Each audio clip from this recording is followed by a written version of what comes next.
Hi, everyone. I wanted to take this opportunity to interview my mom because a lot of times we don't know our family history, and I think that our family history is very important um, as it relates to just our kids and our grandkids and our great grandkids knowing who came before them. And I know a lot of times in African American families, we don't really know who our grandparents and our great parents are. And I just thought it was important to give this interview to get a little personal um, with my mom, especially because she doesn't. Sometimes I feel like it's a lot of stuff that we don't get to talk about in families, and so I wanted to take this opportunity to ask all of the questions I ever wanted to know, plus some that I just happened to come up with, and we're just gonna see what she's willing to answer and what she continues to keep a secret. But the purpose is to learn more about her, to learn more about where we come from and our history as a family, because we love our family, and sometimes people die and we don't get to know them like we want to know them. So uh, this will be a video that I'll be showing my kids, and I know that they'll know their grandma, the good, the bad, and the ugly. So we're gonna start off with your full government maiden name. It's simple, Joanne. Joanne Wingo. And you never had a middle name. I never had a middle name, and I've hated it for all my life. Everybody had a middle name except me. So I made sure I gave all my children a middle name. Okay, so when were you born? November 7th, 1952, so says my birth certificate. Oh, so says your birth certificate. Do you think that is accurate? I think it's accurate, but you know. Okay, so as a young child, what are some of the happiest memories you have had um, as a young child? Young as in. Preteen, before your teenage years, just as a young kid growing up. I don't think I was a happy kid. I don't think that there are many happy memories. I do have a memory of my brother and I sitting in the back seat of a car. My mom was not a driver. She did not drive at that time, but they used to make soft drinks in 16-ounce bottles. So the bottle was about this tall, and when it got down to about this much, she gave it to my brother and I for us to share. That, I guess it was a happy memory, but it traumatized both of us in a way because he got to the point where he always had something to drink in his house. You could not go there without having any kind of drink.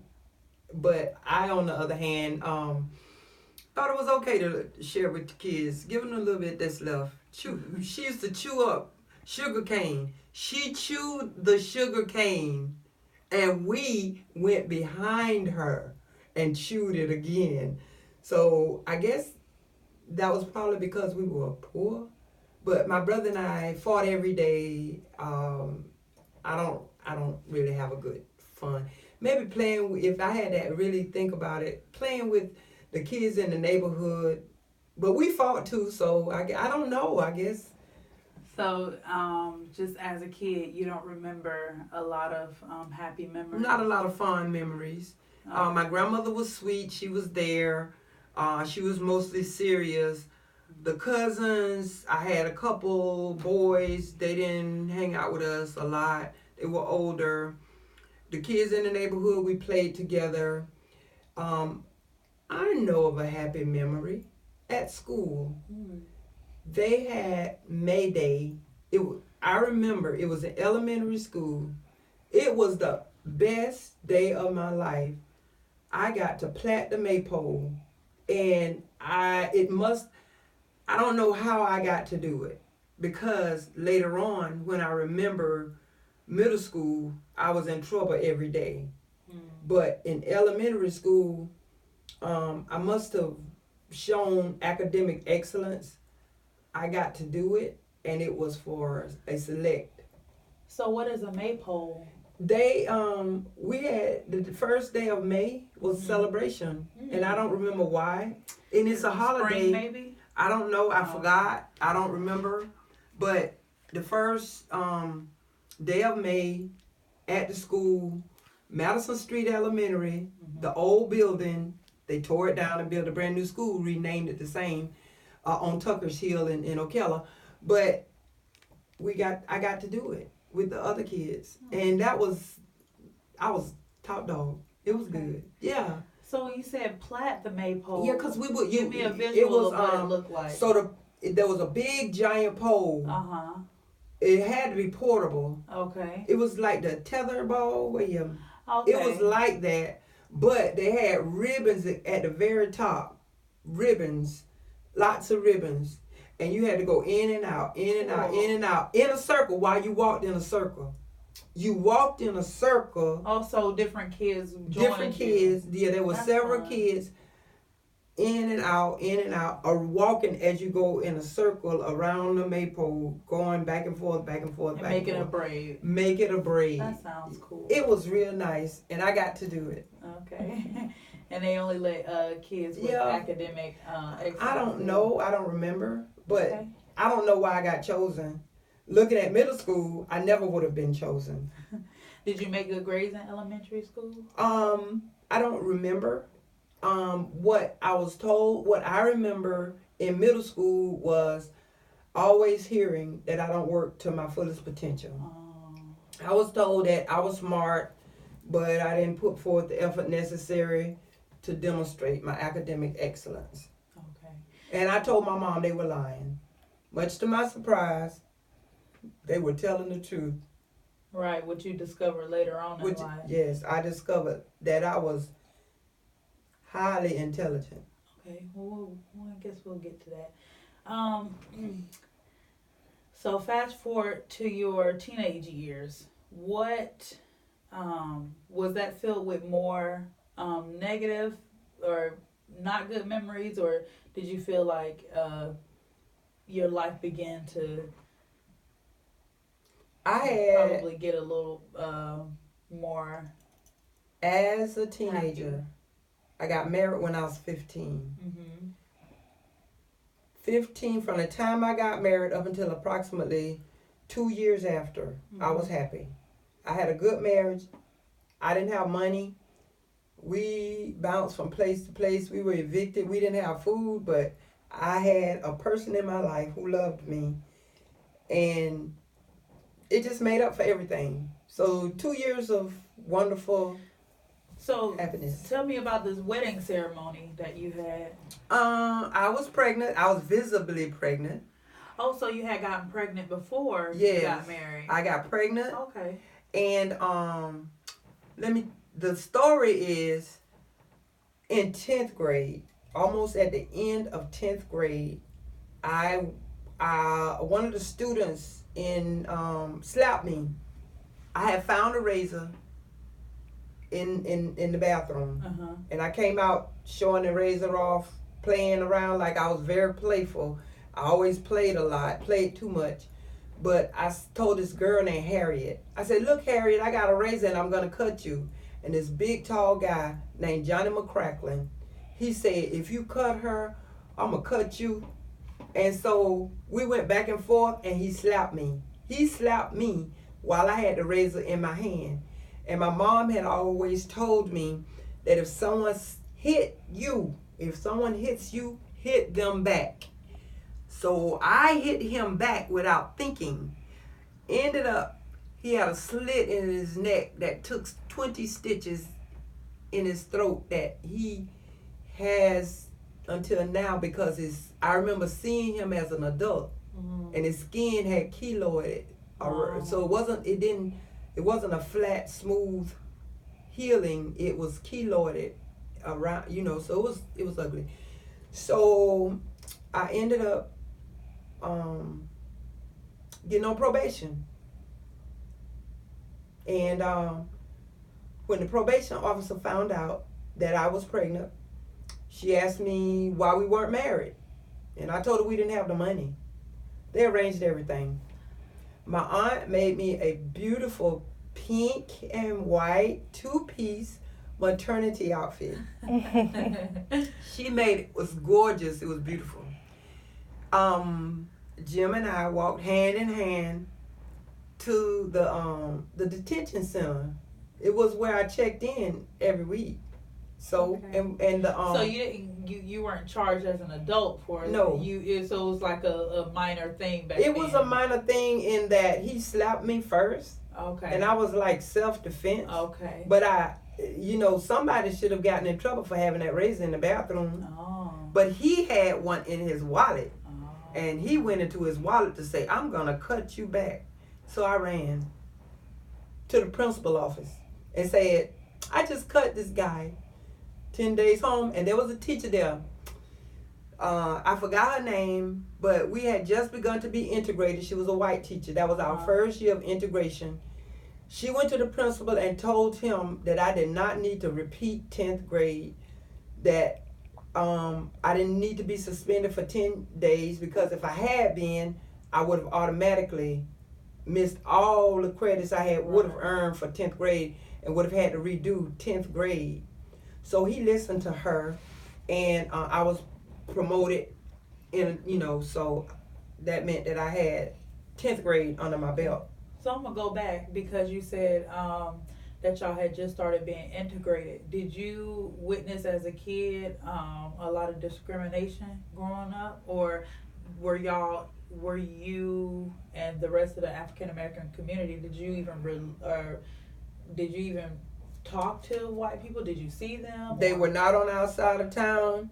My mom was racially prejudiced. Okay. All I heard my whole life was hate and negativity because of what she had seen Mm-hmm. as a kid growing up. Right. She had witnessed young guys, boys getting hanged because they looked at a white woman. Right. My grandfather, her father, had to leave Live Oak and go to Marion County because the white people were going to kill him. And she said there were always something going on with white community against them as black people. She had a very hard time, and not only that, she did not know the Lord, so that kind of made it worse, because when you don't know the Lord, you don't know God is love. Right. So you just hate, because that seems like the natural thing to do. Right. What you could understand based on. Yeah, I understood it. It's just that I got saved before she did. Mm-hmm. And I understood love before she did. Okay. So I had to battle with that in my own head. And I even had to battle with racism Mm-hmm. because she instilled hate in me, and Mm-hmm. I understood that it was wrong, but it was what I was taught because of what she had experienced. Do you remember a lot about your first white teacher? My first white teacher, well, let me go back to what you asked. When I was in 10th grade, Mm-hmm.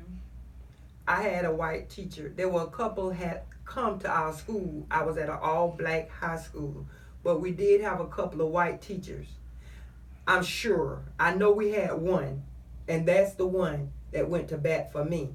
Okay. Now, after I couldn't go back to school the following year because my baby came in November, and because I was pregnant, I couldn't go to school. They never allowed girls who were pregnant to go to school back then. Okay. So I couldn't go to school. So for my class graduated without me. So I was able to go back 3 years after I had quit. And at that time, I went to an integrated school. There were fights and riots all the time. They closed down our school, bused us across town to Forest High.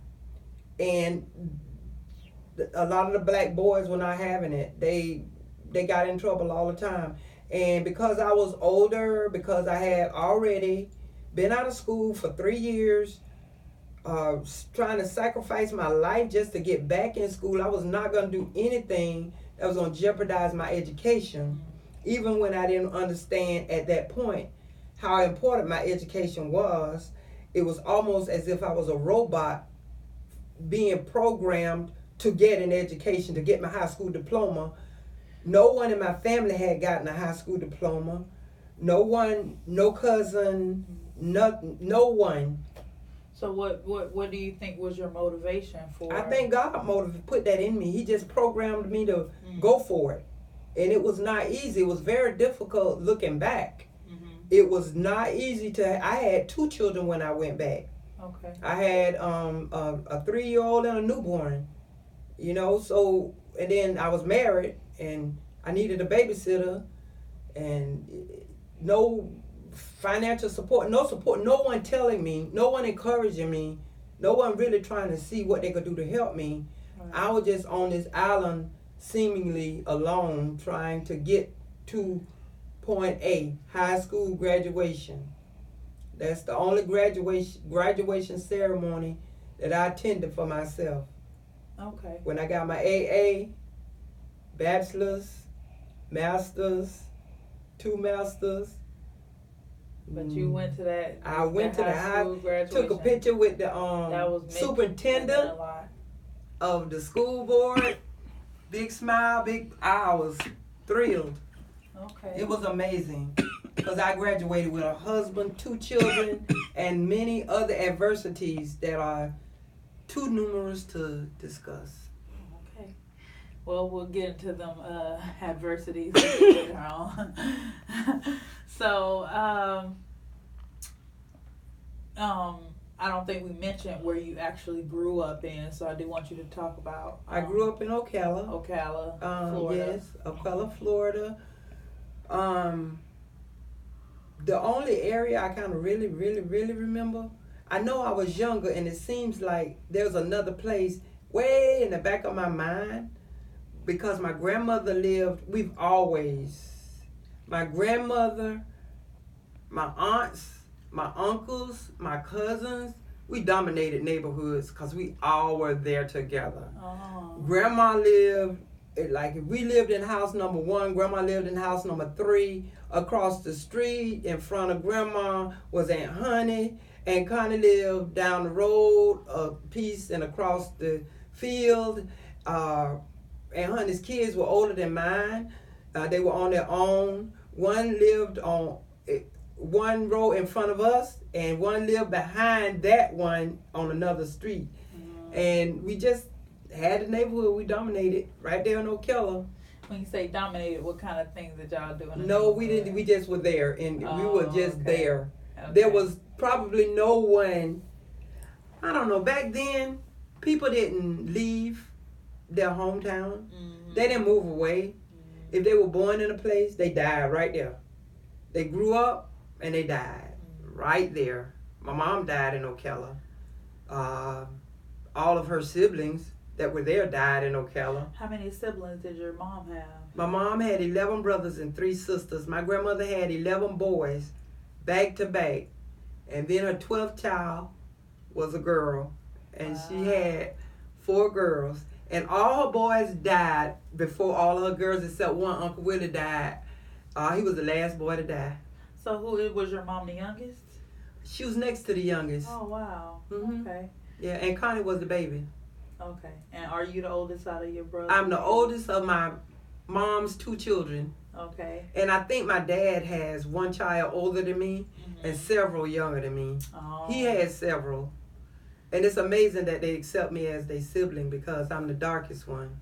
Oh, so all of them is my daughter's color, your sister. So you think that they're not going to accept you? Well, they I don't, they tell me I act like them, and they told me the last time I talked to them that they accept me, both of them. Well, I know, you dark, but you daddy's child, but this other kid that this woman is trying to say belongs to daddy is not daddy's child. So that's how that came up. So did he get a blood test? No, he just accepts the fact that he slept with her, so he figured that. Oh. And she said the child was his, so he figured that. It never occurred to you to. It never occurred to him. Oh, okay. I never met the girl. My sisters from 2 different women denounced this child. Wow. Yes. Both of them talk Is she light skinned as well? I don't know. I've never seen her. Okay. Well. But I heard Daddy talk about her. And Daddy claims her. Well, I think the next time we pay him a visit, we're going to have to swab y'all cheeks. Just to make sure. Swab my cheek? Just to make sure we're going to do a DNA. Oh, Daddy don't care. He told me I was his prettiest child anyway. And after seeing a couple of his children, I'm pretty. Okay. That is actually going to definitely go on record. So. You know, I didn't know how pretty I am until... Did you battle self-esteem issues? Oh, heck yeah. My mom hated me. My mom hated me and fussed me out and cussed me out and abused me physically, emotionally, verbally. Yes. I got delivered from low self-esteem as a teacher working at Eastside. So what made it take so long? And why did teaching help you? Teaching didn't help me. Okay. I just remember where I was when I decided to let it go. Okay. I let it go. It didn't bother me anymore. I accepted the fact that my mom hated me and there was nothing I could do about it, and I just needed to get over it. And you felt like that to the day she died, or? No, before she died, she admitted that she hated me. She told me she was sorry, and it was a long, drawn out, emotional, oh, I love you and I'm sorry, all of that, and blah, blah, blah, blah, blah. And I was like, yeah, it's okay, Mama. I'm okay with it. No, I just need, no, Ma, it's okay. Because all my life, when I realized how much she hated me, I wanted her to tell me why. I just wanted to know why. I wanted her to tell me why, and I wanted her to admit that she hated me. She never would. All those years, anytime I would bring it up, she would tell me it was my fault. I was the culprit. I was the demon. I was the evil one. And there was something wrong with me that made me think that my mom hated me, because that was absurd. And did you think that you were a good kid growing up? Oh, no, no. I was a bad kid. But when I was growing up, I didn't understand. One day, I was trying to figure it out, why she hated me and why she loved my brother instead of loving me. I couldn't understand. It was hidden from me. But one day I started thinking about my brother and how seemingly much easier to get along with he was than I. What I didn't realize was that when you're loved and you're accepted, you kind of be okay with life. But when you're badgered, you're beaten, you're not supported, you just have a tendency to give back what you've gotten. That's what I did. But I didn't know it at the time. So I just took blame for my little childhood behavior and said I was born mean, I was born unlovely, and I don't blame my mama for hating me. I would have hated me too, because I was just a horrible kid. When in reality, I wasn't a horrible kid. I was a hated kid. And all that hate that was given to me, it showed up. It manifested at different places. You know, so. Okay. So, how was that initial feeling of when you first got saved? When I first got saved, I was 10 years old. I had gone to church with Grandma. I never understood why she didn't keep taking me to church. But anyway, I went to the altar. She told me to call on Jesus, call him loud, call him fast. And I called him loud, I called him fast, began to speak in tongues, rolled all over the floor, calling on Jesus. And I didn't know I was saved because I went home and told my cousin I got saved. She told me I wasn't saved. They say when you get saved, you look new. You look the same. So you ain't saved.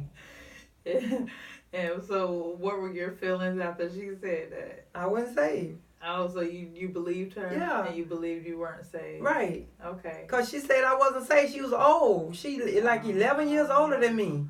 She know more about salvation than I did. It didn't matter that I spoke in tongues. It didn't matter that I was under the influence and the power of God. She said I wasn't saved. Okay. Because I looked the same. They said when you get saved, I looked at my hands and my hand looked new. Is that something you feel? I looked at my feet and my feet did too. She said you look the same. You're not saved. And did you feel like did you look at yourself and say, wow? I just said, oh well, I'm not saved. Okay. But before you had a conversation with her, how did you feel? Did you feel like you looked different? No, I didn't feel like I looked different. But you felt different. Oh, I had an experience. Awesome. I had the gift of tongues. Okay. At a young age. 10 years old, Awesome. speaking in tongues. And grandma didn't help. Nah. Let me scratch that. I don't remember grandma helping. Okay, so you just had an experience by yourself with just you and the Lord. I had an experience with me and the Lord, but after church, where's the teaching? Oh. Where is the Bible? Okay. Where's the instruction? You see your child rolling on the floor, speaking in tongues, and you know something is going on. If nothing is going on and they just doing that, they need the word. If something is going on and the Holy Spirit is inside, they need the word. So either way, somebody should help the kids who don't know how to help themselves Right. So get the word. Okay. I got no word. So it was almost like Giving birth to a baby and leaving them side of the road to feed himself or die. And I'm going to tell you this, I didn't know it, but at the time, God had a plan. And Grandma was praying. I know Grandma was praying because later on, when she died, God told me to leave her alone because she was tired and that I owed my salvation to her. So she may not have done what I think I needed at the time. But I believe that Grandma covenanted with God for my soul. Because I was the first one to get saved. And because God saved me, then I was able to lead my mom to Christ, my brother to Christ, my sister-in-law got saved. And then, I developed a love for kids later on and leading them in the prayer of salvation. So I led all my kids. Because I didn't want to be negligent when it came to kids and salvation. So you felt like your grandma was very influential in your life? Most influential. Oh. She was a good woman. Although I was demonic at some point and I could really aggravate her. Really aggravate her bad. I called her a lie one time. And she died before I could ask her to forgive me. And it broke my heart into a lot of little tiny pieces. Did she lie? I don't know if she lied or not, but that's beside the point. You don't disrespect your elders like that. If she did lie, that's between her and God. That's not something you do. You don't just, Grandma, you lying. You want God to come down and strike you. If Grandma lying, let that be between Grandma and her God, not for a child. So you see the difference of the way kids' behaviors now towards authority versus how you were growing up. What differences do you see? I believe that you can speak truth to power. I believe that you could and you should. But there is a way that you can do that without being disrespectful, being hateful, and being in danger of God snatching a knot out your throat. Yeah. You got to be careful when you try to correct the people you're supposed to honor. You got to be careful because you don't want to get on God's bad side.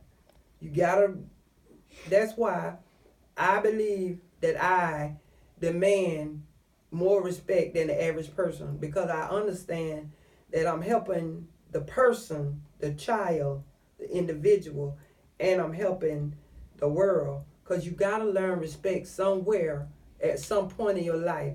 And when you live your life being disrespectful, you will end up having a short life.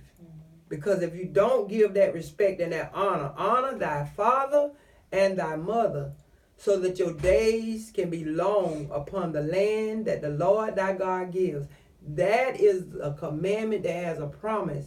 And when you break the promise of God, when you disrespect elders, then you are disrespecting God, and you are bringing God to reckon with your words, because you got to do that. And you feel like as a kid you gave that respect to your mom? As a kid, I was never trained. Never trained. No, oh my God. I was not trained to give respect. I was not trained to brush my teeth, to wear clean clothes, to take a bath, to clean up the house, to obey. I did everything I wanted to do. There was no rules, no regulations. We were the street kids. We roamed the streets. We went to people's houses who did not invite us and did not want us there. We were home alone all the time. We went without food a lot because she wasn't there. Sometimes she was working, but sometimes she was partying. My mom was getting her groove on and left us because when we were young, 2, 3, 4, 5, maybe in elementary school, I remember when I got to middle school, she let me do my own hair. I had pretty hair. Before I finished 5th grade, I had burnt it all out, and I looked like a chicken head. It was horrible because she stopped taking care of me when I got to middle school. But up to then, you know, I don't like that. That's painful. That's painful to leave me like that, you know? Because I didn't know what to do with myself. I was trying to be whatever I was supposed to be, but I didn't really have a good example. Right. I took our clothes to the laundromat without her the first time, and she cried. I couldn't understand why she was crying. I had to cook, I had to clean, I had to see about the house. I had to help my brother with whatever I could help him with when we weren't fighting. I had to be domesticated because she wasn't. My mom was a maid. She got paid to clean up other people's houses. She got paid to cook for other people. So when she came home, she didn't want to cook for us a lot. She didn't want to clean for us. She had when I was younger, she had pine floors, pine wood. Those floors were clean to the point where you could eat off them if you wanted to. But after we got in middle school, 6th grade, dropped us like a hot potato. And do you feel like your brother felt the same way and had the same experiences? He did not get the same treatment, but he didn't process all of his life the way I did. He can think of good things. He had a good life. He thinks of a lot of fun things. Okay. Yeah. We were raised in the same house with different experiences or different takes on the same experience. So you said the first 2 years of that marriage was good, and then after that, what ended up? Well, you said you were happy at that time. We were happy. Then I started going to church. Oh. I got reestablished in my relationship with God, and I didn't know how to mix a marriage to a man and a relationship with God to get a wonderful result. I didn't know. I was 15 when I got married. 17 when I rededicated my life to Christ. I didn't do that well. So I would like to take responsibility for that aspect of the relationship. But he was a ladies' man, especially with the old ladies. They loved him. They paid him to be with them. And I think that going to church and not really focusing on my relationship with him was detrimental, maybe. But it was a lot of women, so it was a combination of things, I think. And then aside from that, I didn't know how to be a wife. Nobody even gave me a hint. Even the church people didn't say, well, this is, you do this, you do this, you do that. My mom couldn't tell me because she didn't like him and she didn't want me to be with him. She didn't think he was good enough for her daughter, whatever that means. So I made a lot of mistakes. And when I hear people talk about how long they've been married, longevity in a marriage, then I think that I had this thought today at church that if I had stayed with my husband, my first husband, we would be celebrating 51 years by now. You know, things would have been different. I don't know how different they would be. Looking at God, understanding fate, understanding how that our mistakes do not come as a shock to God. He's not surprised by divorces. He's not surprised by abortions. He's not surprised by addictions. He knows what's going to happen to us before it happens. And there are so many things that I could have gotten into that I did not get into. So I just get at this point in my life, I've had a lot of horrific experiences, but I've had some wonderful experiences as well. Both of them work together to make me the person that I am. And because I love the person that I've become, whatever, it's okay. Praise the Lord. It was horrible back then. Some of that stuff I went through, I wanted to kill somebody. And sometimes I remember that I wanted to kill myself. I wanted to die. I wanted to stop. But after God has got me to this point, bring it on. Have you ever attempted suicide? Never. I remember sitting at my desk one day saying, I was pregnant with you. Jennifer was in Alabama. She was homeless, didn't have any shoes. And your daddy was your daddy, doing what he did. I was on my job. They were doing stuff against me, and I had felt like I had no way out. I just looked at my arms like this and say, where do I start cutting? Where do I start? How can I kill myself? And I remembered that my grandma told me that if I kill myself, I would not make it into eternal salvation. So I just said, Lord, help me. So, Excuse me. and that was,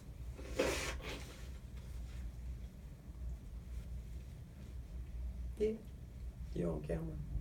Mm-hmm. Do you still feel the pain of your past? No.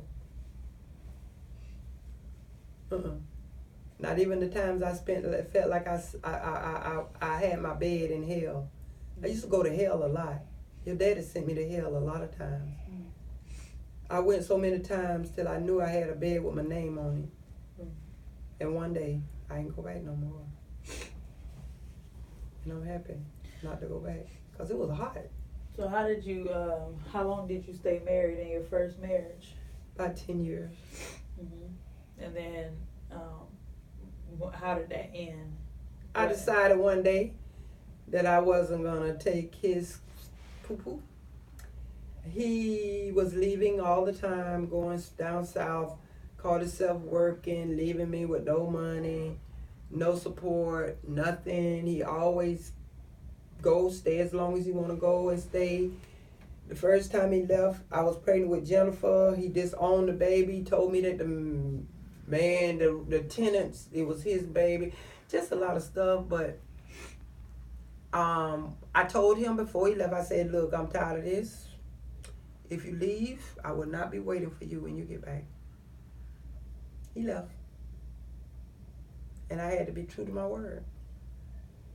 So when he came back, I said, I don't want you no more. I got a divorce.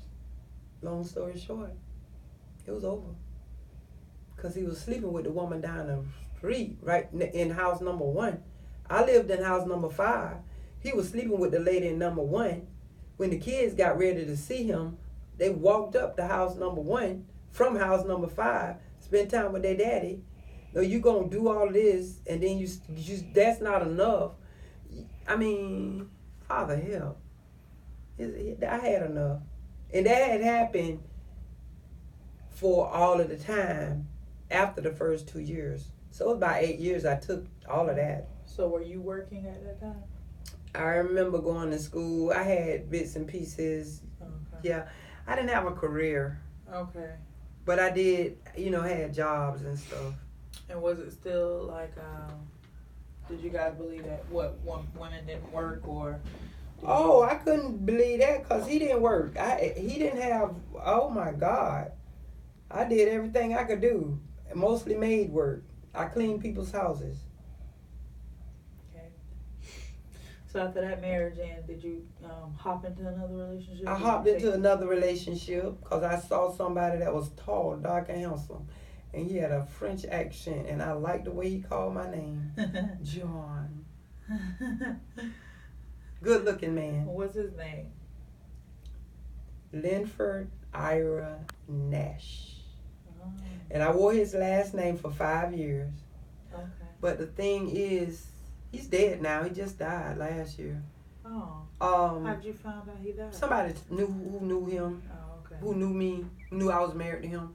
Well, I say I was married to him, but when we got married, when he and I got married, I was still married to Jim. Hadn't got a divorce. Oh. He had came from the West Indies and left Blossom over there, his wife. So it was two married people marrying each other. Oh. So it was a mess. It was just a show for the church because I was back, I was not back in the church. I was still in the church.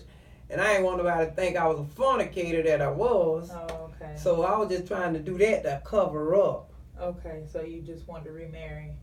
Yeah, I was sleeping with him. And how long were you guys married? 5 years. 5 years, okay. Yeah, 5 years. Until one day I said, I don't want you no more. But why would you, was it a good marriage? No. It was better than the first marriage, but this was a crazy West Indian. He, first thing that went wrong was when I got ready to be with him, God said, don't. I want to teach you how to deal with loneliness. I said, teach me later. I want this man. Because he was like going to church with me hard like a dog. Standing up in church testifying, I want this woman to marry me. It was so funny. Everybody just loved him and his little accent. So anyway, and that book has all of this information in it. Okay. Yes. We'll get to the books. But he worked hard, went on the season. And when I got ready to divorce him, I tried to do him a favor. I got his green card for him, made him a legal citizen, and then, no, let me tell you, before I did that, I divorced Jim. Uh-huh. Then we got married again, supposedly legal this time, because I needed to get his green card for him. Oh. So he wouldn't have to worry about being a U.S. citizen. I needed him to get his citizenship because I was going to drop him. So I did that before I divorced him. And I thought that would make him a little happy, but he was mad.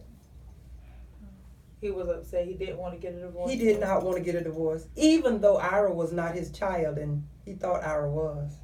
Oh. He said, I don't care, Jordan. I just want you to be with me. I want this baby. This is my baby. This is my baby. So wait a minute. I cheated on him. Oh. One time. In the graveyard. So tell me about that. So, before I met Nash, my mom, whose name is Louise, Dave's mom, whose name is Louise, were good friends.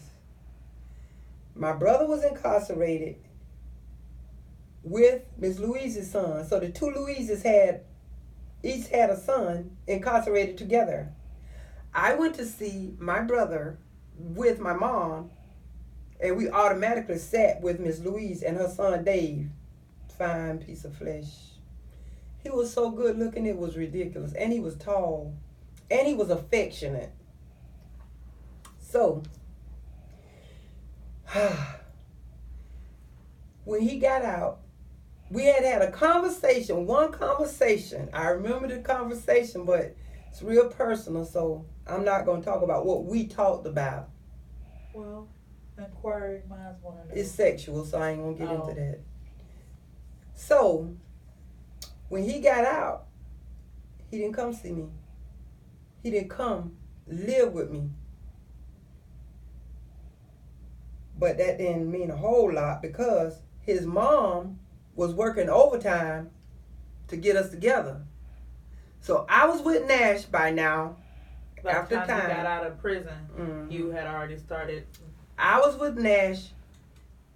He went back to his wife, ex-wife, because I think he had gotten a divorce.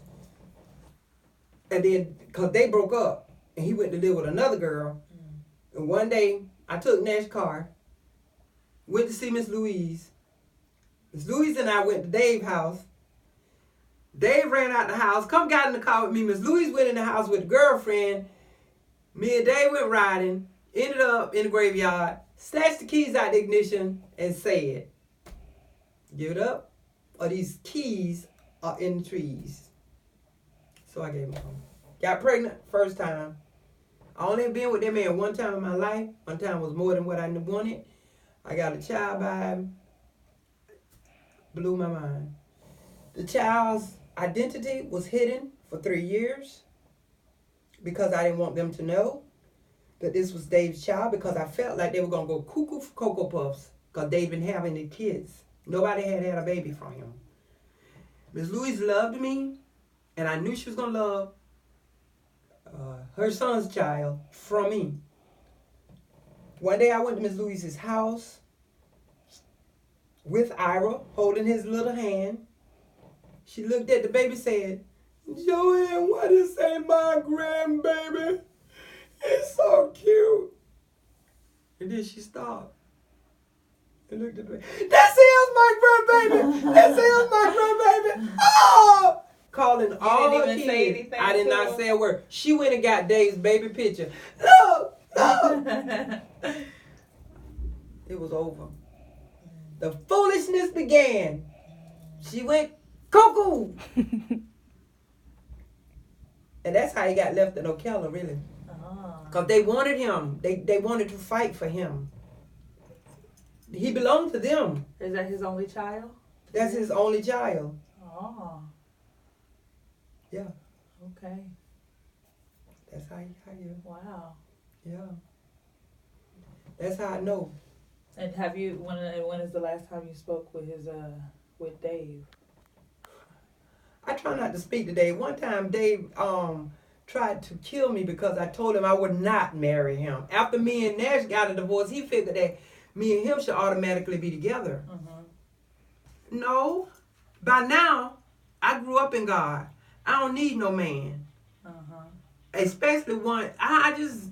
So you finally learned your lesson and try to be by yourself. Finally learn to get to know me, get to know God, right. Get to understand what my purpose is, and to be okay and hear God say, "You don't need to be in that relationship. No relationship with him. Because you saved and he not. You know, he does this and you don't. You believe this and he just living his life." Okay. Well, fast forward to, so by now you have... Moved to Gainesville. Oh, so after that divorce, you moved to Gainesville? Well, yes. Most definitely. After that divorce. Was that the divorce made you want to move to Gainesville? Or No. Was it just... No, I was working on my bachelor's degree. Oh, cool. What school? I went to UF for 3 years and ended up with failing, almost dying, contemplated suicide. First time I contemplated suicide was on the campus of University of Florida. Because I failed. My classes were blocked. I couldn't register. I was not accustomed to failure. I had always had academic excellence. And this school had raped me. It was bad. It was horrible. And for a long time, I didn't want to go to anybody's college. I became a case manager at Children and Families, and one of my clients told me about St. Leo. I went to St. Leo, got 36 credits in 12 months, and got my psychology degree with A's. Hey! Lots and lots of A's. So by this time, you have had, because we talked about 4 kids. Yep, you have 4 kids at this time. Then you moved to Gainesville, and then what ended up? Who do you meet here in Gainesville? It's crazy. When I moved to Gainesville and I moved on campus, I lost my whole mind. I lost my spiritual status. Demonic spirits came from everywhere. I became promiscuous. I was dating all kind of people. I was hanging out. I even went over there. It's not a slum and a ghetto now, but they used to pool hall. Just bad lifestyle for me, having come from where I came from, my church. I left my church, and it seemed like spiritually demonic spirits came from the pit. And all of them didn't get me, but a lot of them got me. They got me to the point where I was unrecognizable as the believer. Now, I'm probably with people who go to church, I would have fit right in, because I did fit in with the church. Right. But my personal standards of holiness, I didn't. So you were living double life? I was living a double life, but I was in a church where double life was a standard. The preacher was hunching people, lots of people, and people were getting pregnant, and they were paying for abortions, and people were coming to revival to fight the girlfriend that he put out there, because the hidden girlfriend thought that she was supposed to be, it was a mess. And I went to that church. It is important what church you go to. And but some things you just have to go through. Sometimes you fall down. Sometimes you lay in the mud. Sometimes you wallow. But if you call on Jesus, he'll pick you up, wash you off, and give you a brand new start. Just like he did the prodigal son. Because I was a prodigal. I left. And I left so quick, I didn't even see it coming. He was telling me, Holy Spirit was telling me, I was dating a white guy. He was telling me to tell the man that I was not going to marry him. And I was like, I can't tell him that. I promised to marry him. But anyway, that was a thing. So dating white guys was not a big deal for me. White guys or one white guy? You dated a few white Several.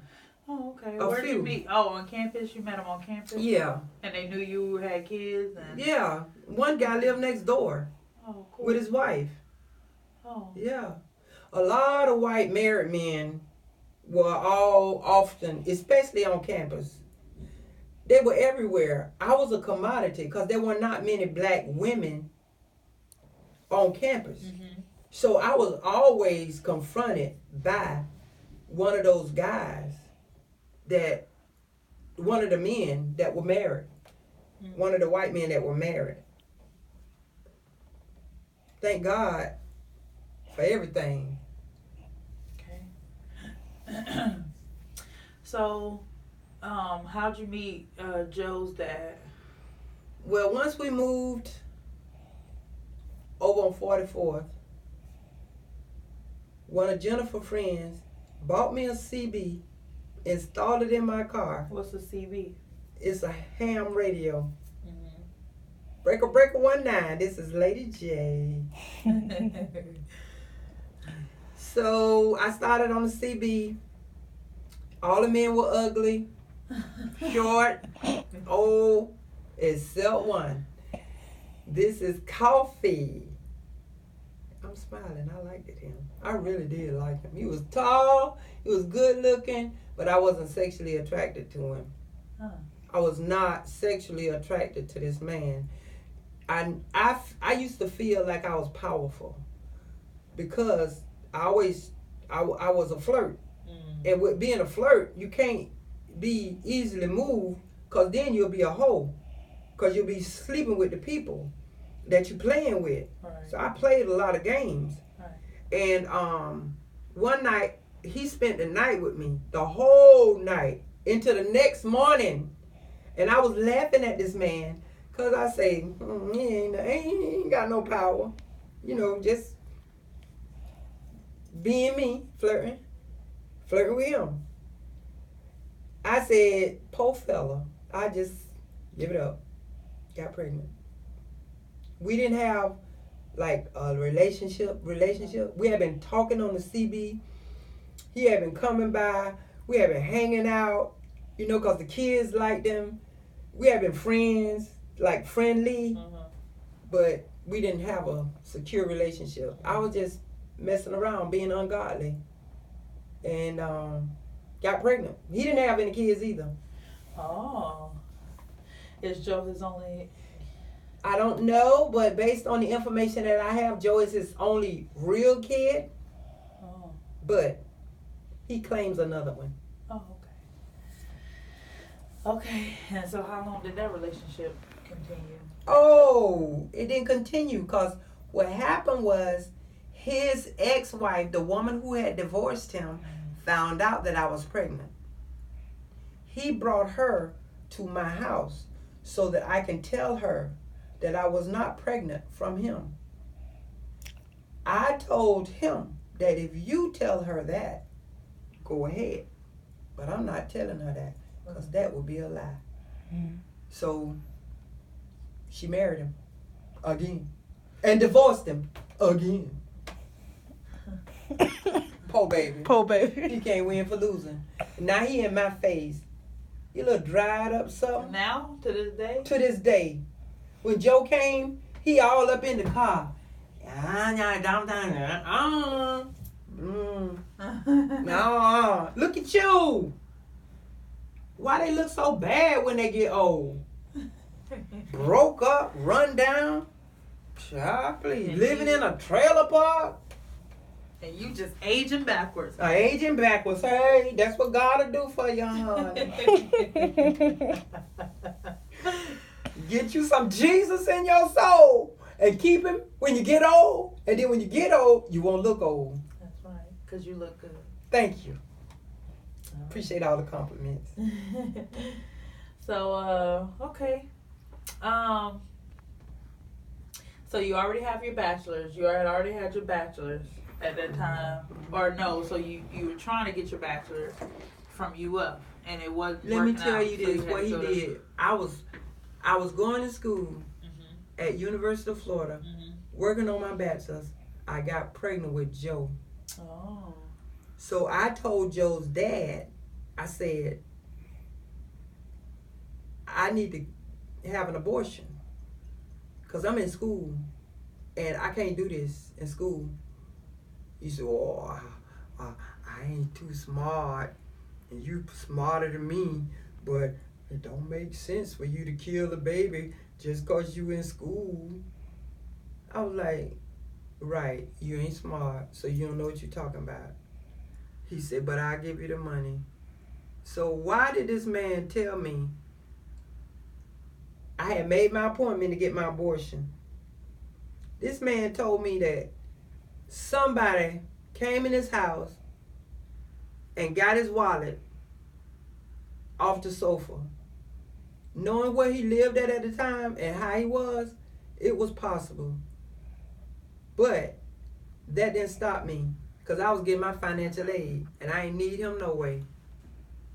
The day before I got my financial aid, God lit up my room with his presence. He said, don't worry about it. Because I had told God, I said, do you understand who I am? Do you know what my reputation is? I said, if I have this baby, my reputation will be ruined. I said, it's better for one child to die than for my reputation to be ruined in the eyes of many. What was your reputation? I was godly. I was holy. You looking for holiness? I'm personified holiness. That's how I carried myself. That's how people in the church world saw me. People felt unclean around me. But they didn't know that. They didn't know. Because I did church. I did everything. And maybe that's why I can't do none of that now. I don't know. But that's what I told God. So that's why, just talking about you and how they perceived you to be holy, is that why a lot of these books were written about true holiness and spending real time with God, because and once not just looking like it, but actually being holy?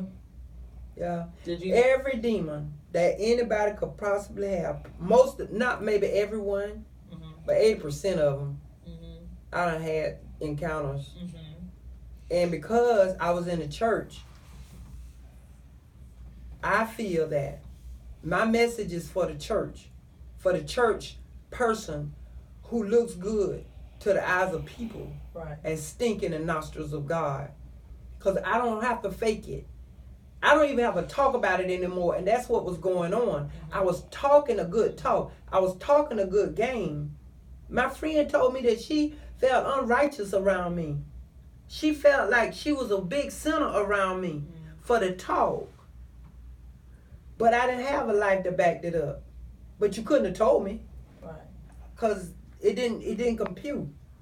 It's that once I've gotten to today that I could look over the past and see how messed up I really was. How many demonic spirits that came in my life once I got here. That's why I kind of caution people about leaving cities. Because once you leave a area, right, there are principalities assigned to different locations. There are demonic spirits assigned to this area, right. And when you move yourself, that's why I'm sending the peace of God to Los Angeles and to California and to wherever we go. When you get ready to make a trip, you need to send Holy Spirit to prepare your way, right, because you're going to meet some different kind of demonic spirits, whether you acknowledge them as such or not. And I don't want to get no mess attached to me, because God has done a wonderful job of freeing me from the demonic spirits that were controlling me at some point. Right. And I could have stayed out there and been jacked up in the church. I could have still straddled the fence. But God put a cry for holiness in me, because he knew what his plan for me is. He knows what it is, and I have to fulfill that, and it has a lot to do with writing books that are geared toward causing people to turn away from their fleshly lusts and desires and turn to God 100%. Because my life is much better now than it was then.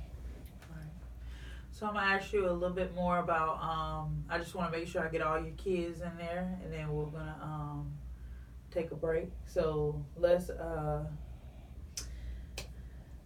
talk about the last, after you had Joe, did you continue to be in these different relationships, or? I had 2 relationships.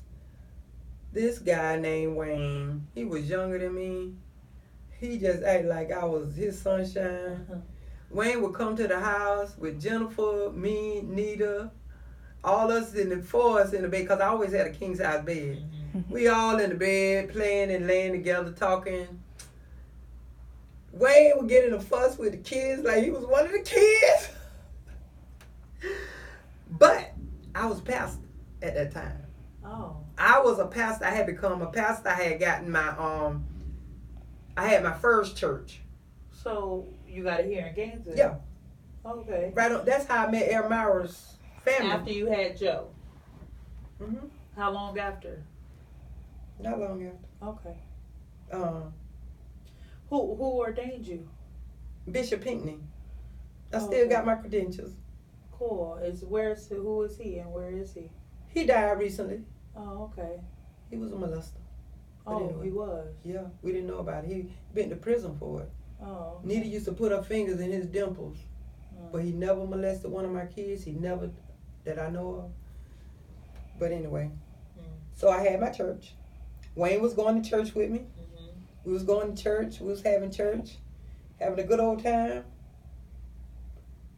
Still in the church community. One day, Pinckney brought your dad to the church. And I felt sorry for him because he was a tiny little man, had one suit, one pair of shoes, and a beat up old car. And Jackie didn't like Wayne, so Because they were going back and forth like he was a kid. He was a kid. He was He a was kid. immature. Yeah. Yeah. So when your dad called and asked, would I go out talking to Jackie? I wasn't home. Uh-huh. She said, "Oh yeah, she'll go out with you." And he was surprised that she could answer for me and that it would actually happen. So, so he came by, picked me up in his old raggedy car. And even though you were talking to this Wayne guy, you still went out? I still went out. Okay. Yeah, I had some major demons. Wayne we would come home from church, Wayne, he like you. I laugh at him. He like you.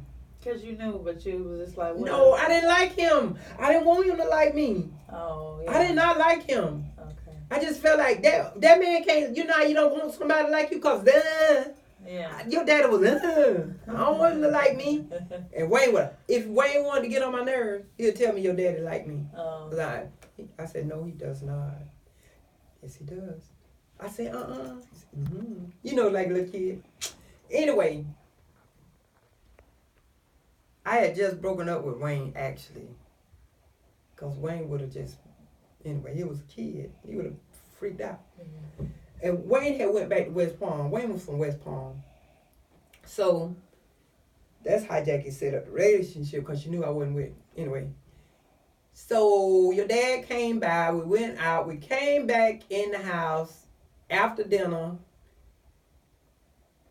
and played mommy and daddy. And I decided that was what I was looking for all my life. And I was never going to let this man go. But guilt ate me up. I was so guilty.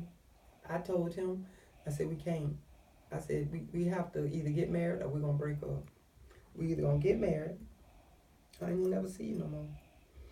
And I was willing not to ever see him again. But he decided to get married. Monday, he came by my job. I work in a children's family. He said, I can't marry you. I said, why? He said, I just lost my job. He said, I don't have a job. And I was like, oh, it's okay. You'll be all right. The joker broke out in hives. I walked out the office, came back, he was gone. I'm like, where is he? This man crazy. He broke out in hives, rushed to the hospital. When I found out about it, I said, I ain't never in my life seen a black man with hives. Never. But we got married that Wednesday. And I cried. I cried after the wedding. I was broken. I was sad. I was hurt. And he was upset because I was sad. He wanted me to be happy. He took me to dinner.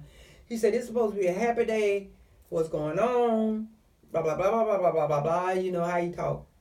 I couldn't explain it. But my spirit was sad because my spirit knew that this was going to be the ride of my life. Uh-huh. That was the ride of my life. I had never been through anything like what your daddy took me through in my whole life. And because I'm on this end of it, 20 years later, I can appreciate every time he did everything he did against me. I appreciate everything I've ever happened to me with your dad, the good, the bad, and the ugly. because I learned so much from your dad. I learned some good stuff. I learned great stuff from him. Like what? I became a better housekeeper. Mm-hmm. I became a better listener. Mm-hmm. I was able to spend more quality time with the children listening. Mm-hmm. Caressa, Jackie would stand right there at that door waiting for their turn to walk in that room and talk to your dad. He gave them a listening ear. And when we sat down to dinner and we went out almost every night, Mm-hmm. he would not tell me what they talked about. He would always tell me, I do not want to know what I know. I don't want to see what I saw. Mm-hmm. And I didn't understand it until later when I realized somebody told me something that affected me and I couldn't unhear it. Mm-hmm. He helped me increase my taste for stuff. Nice things. Yeah. Because in as much as he liked them, he didn't have the money for them. Mm-hmm. But when I knew what he liked, I started seeing it and started liking it too. Mm-hmm. And I started getting it, started having it. But having a praying man is one of the most important things you can ever have in your life as a woman. Mm-hmm. Sex is good, but it don't have to be tip top. Love is good, but it don't have to be all, I'm connected to you and I don't ever want to leave you. When you got a praying man, a man of God, somebody who puts God first, I've never had that yet, but I expect that I have everything. Somebody who, I've never had a provider. Mm-hmm. No one I ever married provided for me. Not even the Nash. Nash, no. He did more than anybody did, because your daddy never paid a mortgage bill in his life. He would have paid a car. He got repossessions. He would rent to own stuff. Mm-hmm. That got he bought food. Now I'm gonna tell you, he bought food. Now that's one thing he bought for the house. He cooked a lot. Mm-hmm. He made me see how valuable a man is who does not leave his underwear on the floor, who does not say to me, can you fix my plate? I never had to fix his plate. I never had to pick up his dirty clothes off the floor. He did, however, like to brag about the fact that if he woke me up out of my sleep and said, honey, make me some biscuits, that I was going to get up and make them, and I would. Mm-hmm.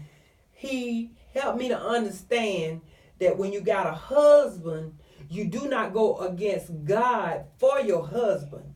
If your husband is wrong, you better side with God. Because my first child with your dad is dead because your dad didn't want kids. He wanted fun, he said. I didn't get married to have kids. I got married to have fun. So by the time I was pregnant with you, he said, nope, we're going to kill this one too. I said, you going to kill it. Give me the money. Because the first one was my money. You going to tell me to kill another child and you ain't paying for it? You a fool and a liar. I learned from the first one. He didn't learn. And then when Stephen was born, kill it.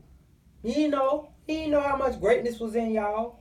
I didn't know how much greatness was in kids. Because if I had known, I never would have killed the first kid from him. I was just obedient to the devil.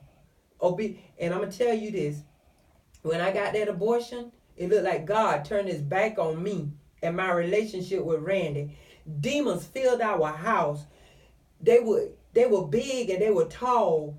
Just walking in space, in a room, you could feel them standing over you, big, tall, blackness. Worse, it was horrible. Randy and I would be talking, saying the same thing and disagreeing, arguing and stuff. Demon spirits were bad. I released, and I say me because I'm the one who paid the money. I'm the one who listened to him. I did this, but I had to pray for forgiveness and bind them demons and get them out my house because it was horrible. And I believe that's why God didn't restore the marriage. And I asked for that because I never wanted to get another divorce. I knew divorces was against the will of God. But How long were you with him? approximately 10 years. Okay. So it's okay. I'm over it now. It's just that the church folk need to get over it. Because just like God can forgive you and allow you a second chance in a real life when you violated him and violated people, axe murderers get a second chance. Child molesters get a second chance. And you tell me divorced people don't get a second chance? That wouldn't be right. Anyway. Well,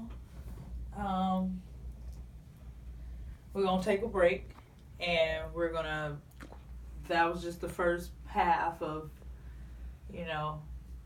I guess you're getting through we at a midpoint. How old are you at this time that all of this is going on? Well, before Stephen, I was 40, I was 38 when you were born. I was 40 when Stephen was born. And with your dad and all the foolishness with all the women was about my 40-ish. Yeah, because when I got pregnant with Stephen, we weren't together. He just couldn't stay from over here. Oh. He was always over here. We got along better when we were separated than we did when we were together. Okay. And so that's why I guess he wanted a blood test. Oh, okay. Well, we will continue part 2 at another date, because we do want to get into who she is at this point in her life. But I stopped stumbling. Yeah, and really, because the second part will be more spiritual, because it's more God is more in the second part. So, and this is the part I've got to witness. Yeah. All the other stuff. It's funny because for you to have a lot of kids, and they have different view of you than I do, because I missed all of this. I didn't experience any of that. The only mom I've seen was the one who never drank, never smoked, never cursed, never went out, never dated, never had sex. I didn't see any of that. So, my perception of who she is different than my older brother, my older siblings. So, thank you for tuning in, and we'll definitely finish this up later.